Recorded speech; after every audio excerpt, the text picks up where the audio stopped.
In this lesson, we'll learn about different methods of transforming our artwork inside Illustrator. Alright, so in this lesson, I'm going to be using the Transform panel. So if you don't have that open, just go up to your Window drop-down and choose Transform. We're going to be talking about transforming objects. And really, transforming encompasses 5 different functions. And those functions are moving, rotating, reflecting, scaling, and shearing. And really, there's multiple ways to do each one of these inside Illustrator. So let's go ahead and get started and start with something pretty basic here. We'll just zoom in on this tree in the center. Now, the first one was moving, and moving is probably the most simple transformation you can make. You can do that with your selection tool, just picking up and dragging around. So that's very easy to grasp. So let's go ahead and just move on and talk about the next one. Let's talk about rotating an object. Now, notice that this object I have selected has what's known as a bounding box around it. Now, we've got here several different controls, some on the corners, some on the sides of our object. The first way that we can actually rotate our object here is we can just mouse over the corners until we get that little curved arrow. Then we can actually just rotate that object just like so. That's probably the easiest way to rotate our object.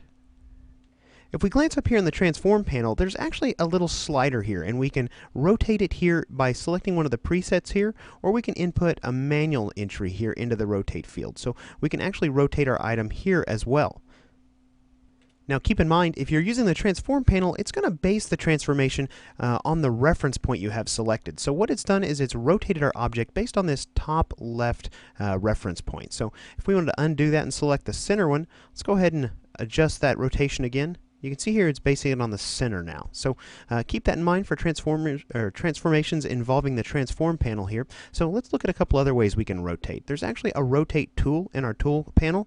It's the keyboard shortcut R, and it sits right here in your tool panel. So the Rotate tool is actually going to let you set the reference point for the artwork that you're going to transform. So we'll use this Rotate tool here, and notice there's a little crosshair in the center. We can actually click anywhere in our document and move that little blue crosshair around. And then when we click and drag, our object is going to transform and rotate around that reference point. So that is one benefit of the Rotate tool, is we can manually set that reference point anywhere here. So let's go ahead and deselect this now, and we've actually got some options in the Rotate tool. If we just double click on that, we can get to those, and you can specify the angle here. So one other way to rotate our object is to select it and come up here to the Object drop-down menu, choose Transform and Rotate.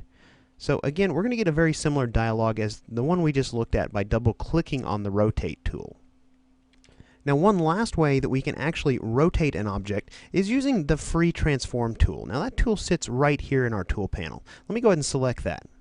In case you're wondering, the keyboard shortcut for that is E, and let me go ahead and select my artwork here. Again, this is going to function pretty much just like the normal bounding box we were looking at earlier. If we want to rotate the object, we can do that mousing over the corner. So we've talked about rotation. Let's talk about reflection. Now, reflecting an object is going to be a little different than rotating it, and let's go ahead and just start up here in the Object drop-down menu. We can transform and choose Reflect, and just drag this dialog to the side. We can reflect it horizontally or vertically or based on an angle. So you can manually input that degree for the angle, and again we can preview that here. So that's one way we can reflect items. Let's come over here now and take a look at the Reflect tool. Now, the Reflect tool is nested underneath our Rotate tool here, and the keyboard shortcut for that, as you can see here, is O.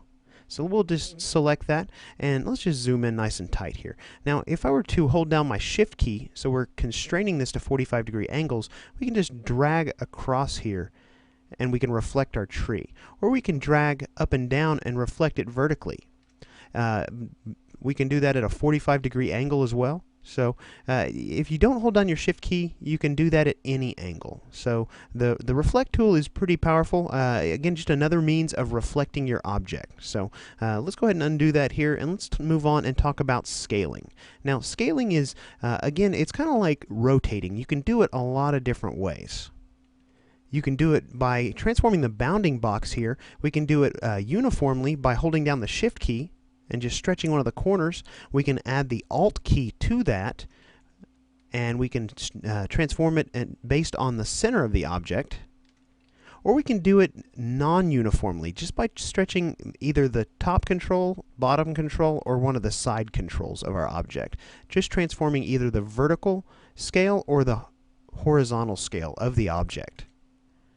If we look up here in our transform panel, we can actually even manually input dimensions here for the selected object, and we can also link those two dimensions together. Now if we look over here in our tool panel, there's actually a scale tool right here in the tool panel. The keyboard shortcut for that is S, and again that's going to work just like grabbing those corners on the bounding box. So and the free transform tool, again, we can again just grab those corners on the bounding box. So free transform tool works a lot like the selection tool in some ways when we're transforming an object. Now let's talk just for a moment about shearing an object. Let me go and just show you a real basic way of shearing it right here from the transform panel. And it's going to be this little drop down right here to the right of the rotation drop down. Now here we can again specify a degree to shear this object by, and let's just say minus 30 degrees. And it's again based on the center reference point. So let's say minus 30 degrees, and you can see what that's done here. That's shifted this and sheared it to that angle. So let's go ahead and look at a couple other ways we can shear this object. We could come up and do that through the object drop down menu, transform and shear. And we're going to get a horizontal and vertical option here, or an angle option. And then we have a shear angle option here up at the top. So if we choose 90 here, you can see that we actually are limited to how much we can shear an object. Let's go ahead and just change that number to something smaller. Let's say maybe 40. And you can see we can apply that horizontally, vertically, or at a desired angle. So that's another way we can shear our object. There is also a shear tool nested here underneath our scale tool. There's no keyboard shortcut for this one though. And this is going to work just by clicking and dragging. And again, we can constrain that by holding down the shift key. So another way we can shear our object. So the free transform tool is kind of our go-to to do everything with an object. We can also shear our object using that. Now with my object selected, I'm going to come over here to it and I'm going to grab one of these side controls. And I'm going to go ahead and begin just clicking and dragging with my stylus, and then I'm going to go ahead and add the modifier key control to the mix. And you see here we get a little arrow that is going to allow us to shift that control to the left or to the right. So we can now shear this object left or right. And we can again hold down the shift key to constrain that so we're not transforming the vertical dimensions of it. And we can shear that to whatever degree we want to manually using the free transform tool. Now, what if we did that shearing and then we not only did a control and shift modifier key, but we also added in the alt modifier key? You can see now we're shearing this from the center, and we're shearing both ends of this tree. So the free transform tool is a very powerful tool that's going to allow you to make multiple different types of transformations to a selected object. As a matter of fact, let's go ahead and see what some of these modifier keys do with the free transform tool if we were to transform the corner controls for this tree. So I'm going to go ahead and grab this corner right here, and I'm going to begin to drag it, and I'm going to go ahead and add the control modifier key to the mix.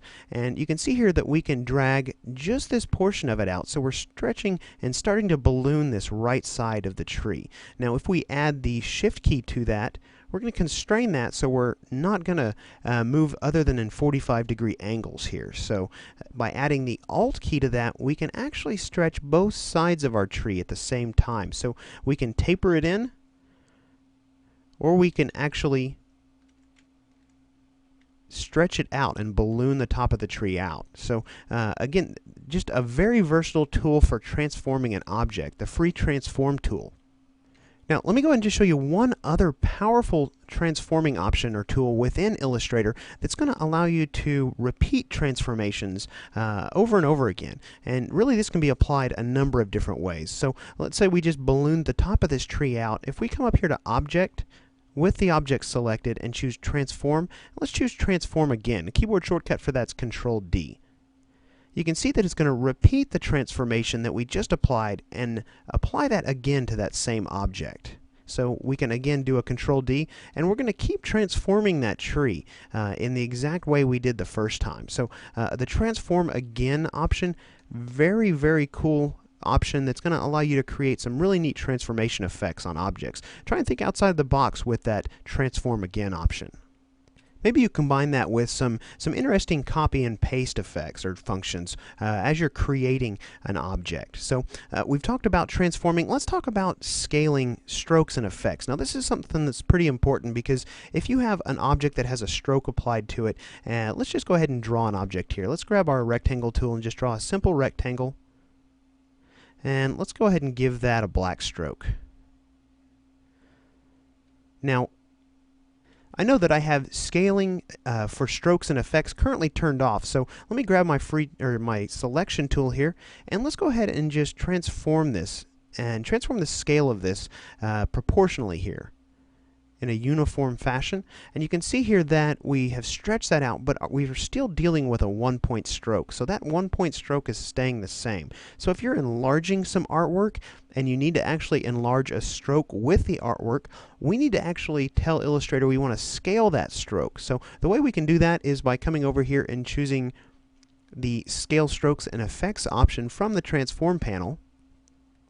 And then if we go ahead and scale this rectangle up, you're going to see here that it's going to increase the size of our stroke as we are transforming that and scaling it up. So if you want to maintain the size of your stroke in relation to the artwork, then you need to make sure and turn that scaling option on. You can also find that under the Preferences for Illustrator on this very first general option. You see here Scale Strokes and Effects. So you want to make sure that that's checked if you want to scale strokes and effects. We haven't talked much about effects yet, but we will in an upcoming lesson. So just keep in mind that's how you would scale those two items. Okay, so in this lesson we've learned some different methods for transforming objects here in Illustrator. In the next lesson we're going to move on and talk about expanding an object.